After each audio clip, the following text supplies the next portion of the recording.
फेसबुकवर,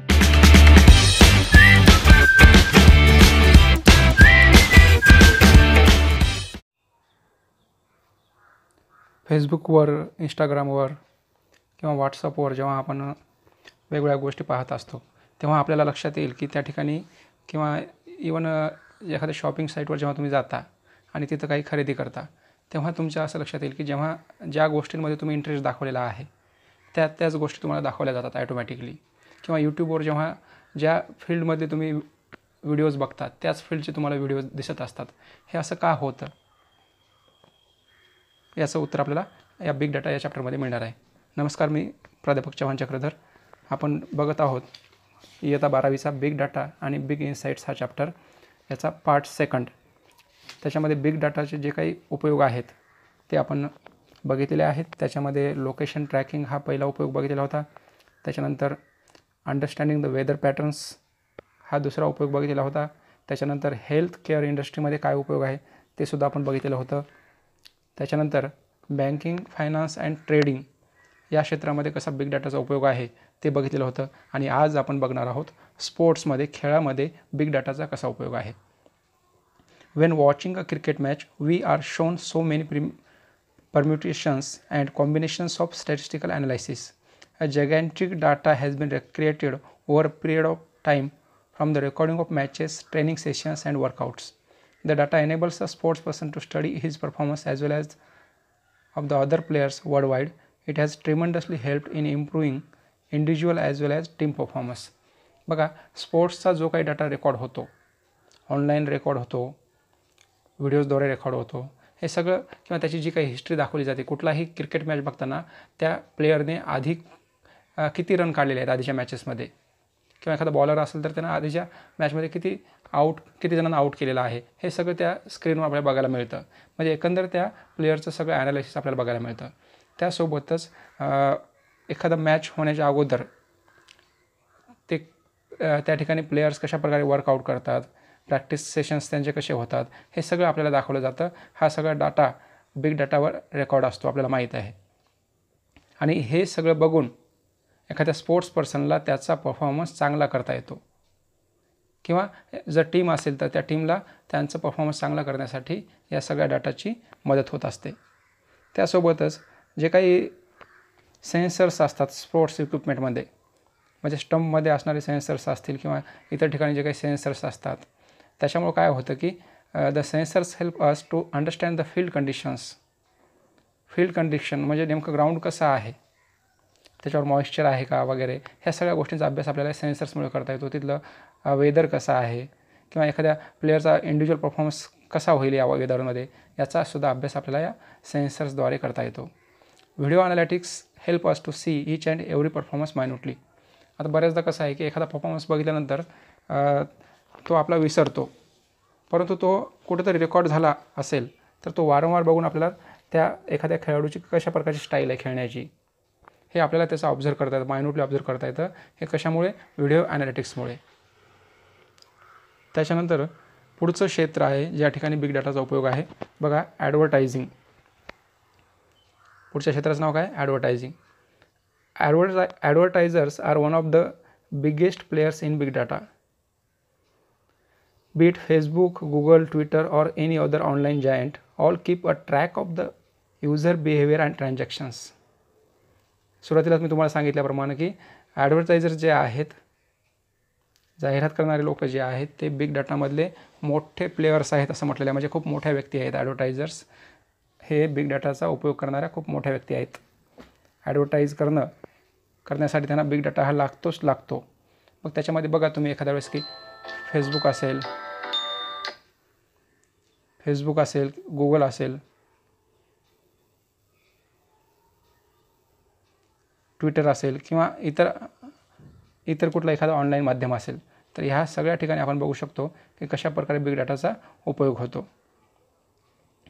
म्हणजे तुमचं कसं बिहेवियर आहे, ऑनलाईन बिहेवियर कसं आहे, तुम्हाला कोणत्या गोष्टीमध्ये इंटरेस्ट आहे, कोणत्या गोष्टींची खरेदी विक्री करता, ह्या सगळ्याच्या नोंदी इंटरनेटवर होत असतात. आणि त्याचा अभ्यास करूनच ॲडव्हर्टायझर्स तुम्हाला त्या प्रकारचे प्रोडक्ट्स प्रोव्हाइड करत असतात. These internet giants provide a great deal of data about people on the advertisers so that they can run targeted campaigns.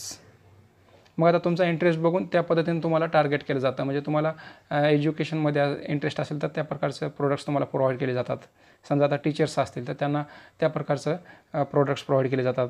आम्हाला वेगवेगळ्या ॲप्सविषयी माहिती दिली जाते एज्युकेशनच्या ॲप्सविषयी. कारण की इंटरनेटवर मी कुठेतरी ब्राउज केलेलं असतं की म्हणजे समजा झूम आहे, गुगल मीट आहे, या ॲप्लिकेशनला आम्ही शोध घेतलेला असतो. मग त्याच प्रकारचे सिमिलर ॲप्स आम्हाला लगेच दाखवले जातात. म्हणजे ही सगळी माहिती तिथं स्टोअर होते आणि त्यानुसार आपला इंटरेस्ट कशामध्ये आहे त्यानुसार आपल्याला टार्गेट केलं जातं. एक एक्झाम्पल म्हणून दिली बघा. Take Facebook for example. Here you can target people based on buying intent, website visits, interest, job roles, demographics and what not. वेगवेगळ्या गोष्टीवरून पीपल्सला टार्गेट केलं जातं. म्हणजे त्यांचा इंटरेस्ट कोणता आहे, त्यांचा जॉब कुठला आहे, हा सगळा डाटा तिथं कलेक्ट केलेला असतो. डेमोग्राफिक डाटा म्हणजे statistical data relating to the given population and particular groups within it. महिला असतील तर महिलांना कुठले प्रोडक्ट्स आवडतात, जेंट्स असतील जेंट्सला कुठले प्रोडक्ट्स आवडतात, त्यानुसार ॲडव्हर्टायझर्स त्या पद्धतीनं टार्गेट करत असतात. किंवा यंगस्टर्स असतील, तरुण मुलं असतील, त्यांना कुठल्या प्रकारचे प्रोडक्ट्स आवडतात यात. कारण की हे कसं कळतं त्यांना, तर आपण काही जाऊन त्यांना सांगत नसतो कंपनीला की आम्हाला हे आवडतं. हा सगळा डाटा म्हणजे कोणती गोष्ट आपण जास्त सर्च केली त्यानुसार ते कंपनीला कळतं की ह्या लोकांना ही गोष्ट पाहिजे आहे. जेव्हा तुम्ही एखादा अकाउंट काढता, जेव्हा ईमेल काढता किंवा गुगलवर तुमचं अकाउंट असतं, तेव्हा तिथं तुमचं एजसुद्धा असतं, त्यासोबतच तुमचं जेंडरसुद्धा असतं, मेल फिमेल, किंवा काही जण तिथं प्रोफेशनसुद्धा लिहितात. मग ह्या माहितीला कलेक्ट करून ते तुम्हाला त्या पद्धतीच्या गोष्टी प्रोव्हाइड करत असतात. The same goes for Google. गुगलवरसुद्धा अशाच प्रकारे पीपलला टार्गेट केलं जातं. त्या प्रकारचे ॲडव्हर्टाईज त्या लोकांना दाखवलेल्या असतात. आणि हे सगळं कशामुळे पॉसिबल झालेलं आहे? All this is made possible using big data. हे बिग डाटामुळं पॉसिबल झालेलं आहे. त्याच्यानंतर पुढचं क्षेत्र आहे एंटरटेनमेंट अँड मीडिया. मीडियामध्ये आणि एंटरटेनमेंट क्षेत्रामध्ये बिग डाटाचा कसा उपयोग होतो? In the field of entertainment and media, big data focuses on targeting people with the right content at the right time. लोकांना योग्य वेळी योग्य कंटेंट दाखवणं याच्यासाठी बिग डाटाचा उपयोग केला जातो. Based on your past views and your behaviour online you will be shown different recommendations. मागे तुम्ही काय बघितलेलं आहे, पास्ट व्ह्यूज. यूट्यूबवर एखादा व्हिडिओ बघून बघा तुम्ही, म्हणजे समजा तुम्हाला स्वयंपाक बनवण्यात इंटरेस्ट असेल तर त्या प्रकारचे व्हिडिओ बघा, एक दोन, लगेच तुम्हाला त्याच प्रकारचे व्हिडिओज बघायला मिळतात. किंवा इंग्लिश मूव्हीज असतील किंवा बॉलिवूड सॉंग्स असतील, हे तुम्ही सर्च करा, तुम्हाला त्याच प्रकारचं पुन्हा दाखवले जातात. कारण की तुमची ऑनलाईन ॲक्टिव्हिटी ही रेकॉर्ड होत असते. This technique is popularly used by Netflix and YouTube to increase engagement and drive more revenues. आणि हीच टेक्निक नेटफ्लिक्स आणि यूट्यूब यांनी खूप मोठ्या प्रमाणात वापरलेली आहे. Now even television broadcasters are looking to segment their viewers database and show different advertisements shows accordingly. This will allow better revenue from ads and will provide a more engaging user experience. आता television ब्रॉडकास्टरसुद्धा या ठिकाणी आपण बघू शकता की या big डाटाचा उपयोग करत आहेत आणि त्याचमुळे ज्यांना जे आवडतं तशा प्रकारचे ॲडव्हर्टाइजमेंट्स त्यांना दाखवले जातात आणि त्याच्यामुळे त्या ॲडव्हर्टाईजला जास्तीत जास्त रेव्हेन्यू, जास्तीत जास्त पैसा हा मिळत असतो आणि जास्तीत जास्त व्ह्युअर्स हे त्या ॲड्स बघण्यामध्ये आणि ते प्रोडक्ट्स खरेदी करण्यामध्ये एंगेज राहू शकतात. त्याच्यानंतरचा 8वा मुद्दा आहे एज्युकेशन इंडस्ट्रीमध्ये बिग डाटाचं काय महत्त्व आहे. Big data has inundated the education industry. It has transformed it in leaps and bounds. Now we have information about the students, their study patterns, and we can now prepare customized and dynamic learning programs according to the need of an individual student. आता आपल्याकडे सगळ्याच विद्यार्थ्यांची माहिती online record असते. त्या ठिकाणी आपण मुलांना कोणत्या प्रकारचे शिक्षण आवडतं, कोणत्या विषयामध्ये मुलांना इंटरेस्ट आहे, त्याच्यानुसार कस्टमाइज करू शकतो आपण सिलेबस आणि इंडिव्हिज्युअली आपण त्या विद्यार्थ्याकडे लक्ष देऊ शकतो. इंडिव्हिज्युअल त्याला काय कोणता विषय आवडतो वगैरे आणि त्या पद्धतीनं फोकस करून आपल्याला त्याच प्रकारचा सिलेबस त्या विद्यार्थ्याला प्रोव्हाइड करता येऊ शकतो. कारण की आपण बघू शकतो की every students comprehension level is different. प्रत्येकाची अंडरस्टँडिंग लेवल प्रत्येक विद्यार्थ्याची वेगळी असते आणि मग त्या लेवलनुसार त्याला काय समजेल, कशा प्रकारे शिकवलं म्हणजे समजेल, हे सगळ्या गोष्टीसुद्धा ऑनलाईन आता कुठेतरी रेकॉर्ड होत असतात. The course material can now be designed catering to different requirements of the students. Even जे काही अभ्यासक्रम तयार करायचा असेल किंवा कोर्स मटेरियल तयार करायचं असेल तर ते मुलांच्या गरजांनुसार आपल्याला तयार करता येईल. Big data makes it convenient to understand their choices, their difficulties, information regarding various courses and their specialties. Big डाटामुळे आपल्याला हे कन्व्हिनियंट झालेलं आहे, हे सोपं झालेलं आहे की मुलांच्या आवडीनिवडी काय आहेत, त्यांना कोणत्या डिफिकल्टीज जातात, काय प्रॉब्लेम जातो त्यांना, आणि त्यासोबतच various courses and their specialities, त्यांना वेगवेगळ्या कोर्सेसची माहिती देता येईल किंवा त्यांना कोणत्या गोष्टीमध्ये स्पेशालिटी, कोणत्या विषयामध्ये त्यांना खास करून अभ्यास करायचा आहे याचंही त्यांना ज्ञान हे देता येतं. We also have an access to the results. From the results we can gauge the progress of the students, understand his strengths and weaknesses. त्यासोबतच जे काही आता ऑनलाईन एक्झाम्स वगैरे होत असतात, आपण बघतो ऑनलाईन आपण पेपर सोडवतो किंवा ह्या सगळ्या गोष्टी करत असतो, तेव्हा आपल्या लक्षात येईल की खूप सारे ॲप्लिकेशनसुद्धा आलेले आहेत एज्युकेशन देण्यासाठी. या कोरोना पॅन्डेमिक काळामध्ये आपण बघतो की ऑनलाईन बऱ्याचशा गोष्टी होत आहेत. मग त्याच्यामध्ये तुमचे जे रिझल्ट्स येत आहेत, मुलं कशाप्रकारे अभ्यास करत आहेत, त्या रिझल्टवरून मुलांमध्ये काय स्ट्रेंथ्स आहेत, मुलांची काय ताकद आहे आणि मुलांना कुठला भाग वीक आहे मुलांचा, हे सुद्धा आपल्याला त्याच्यामध्ये स्टडी करता येतं. आणि मग हे स्टडी केल्यानंतर आपल्याला काय करता येईल की this will also help in guiding the student regarding the best career for him based on his mental makeup and abilities. मग त्याच्या मेंटल ॲबिलिटीनुसार, त्याच्या मेंटल मेकअपनुसार आपल्याला त्या प्रकारचा सिलेबस त्या विद्यार्थ्याला देता येईल. म्हणजे सुरुवातीला कसं व्हायचं की सरसकट सगळ्यांना एकच सिलेबस शिकवला जायचा, मग त्याच्यामध्ये मुलांना समजो किंवा न समजो काही त्याच्यामध्ये कंपल्सरी सगळ्यांना सगळे विषय असायचे. पण आता या ठिकाणी वरचेवर बिग डाटामुळे काय व्हायला लागलेलं आहे की मुलांना त्यांच्या लेवलनुसार सिलेबस शिकवता येणार आहे. मुलांची क्षमता कशी आहे, समजा एखादा हुशार विद्यार्थी आहे, त्याला तो 11वीला असतानाच त्याला 12वीचं सगळं समजतं, एवढा तो टॅलेंटेड असतो. पण त्याला जुन्या काळामध्ये कसं व्हायचं की त्याला 6च विषय 11 विषयच तयारी करावी लागायची. पण आता तो एका वर्षामध्ये 2-2 वर्षाच्या परीक्षा देऊ शकतो. असे बरेचसे विद्यार्थी असतात की त्यांनी अशा प्रकारे 11वीला असतानाच ग्रॅज्युएशनचा सुद्धा अभ्यास कंप्लीट केलेला असतो. अशी अनेक उदाहरणं आपण पेपरला वगैरे आलेली वाचायला आपल्याला बघायला मिळतात. Depth study of all this would definitely give new insights into the education industry and help in improving the operational effectiveness and working of educational institutes. This would in general enhance progress of all students.